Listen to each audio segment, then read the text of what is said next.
বাংলাদেশের ৬৪ জেলার পূর্ব নাম। চট্টগ্রামের পূর্ব নাম ছিল ইসলামাবাদ, ব্রাহ্মণবাড়িয়া ত্রিপুরা, চাঁদপুর মহকুমা।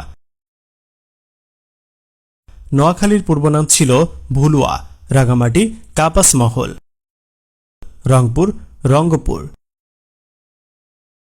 পিরোজপুর মহকুমা, পটুয়াখালী পটুয়ারখাল, ভোলা শাহবাজপুর। ঢাকার পূর্ব নাম ছিল জাহাঙ্গীরনগর, গাজীপুর ভাওয়াল, নারায়ণগঞ্জ সোনারগাঁও, বান্দরবান বোমাংথং, কুমিল্লা ত্রিপুরা, কক্সবাজার ফাল্কিং,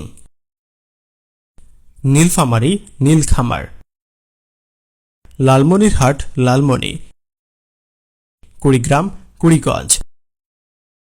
যশোরের পূর্ব নাম ছিল খিলাফাতবাদ, বাগেরহাট খলিফাবাদ, চুয়াডাঙ্গা চুঙ্গডাঙ্গা, টাঙ্গাইল আটিয়া, কিশোরগঞ্জ জঙ্গলবাড়ি, ফরিদপুর ফাতেহাবাদ, মাগুরা ভূষণা, নড়াইল নড়াল, সাতক্ষীরা সাতঘরিয়া। সিলেটের পূর্ব নাম ছিল জালালাবাদ।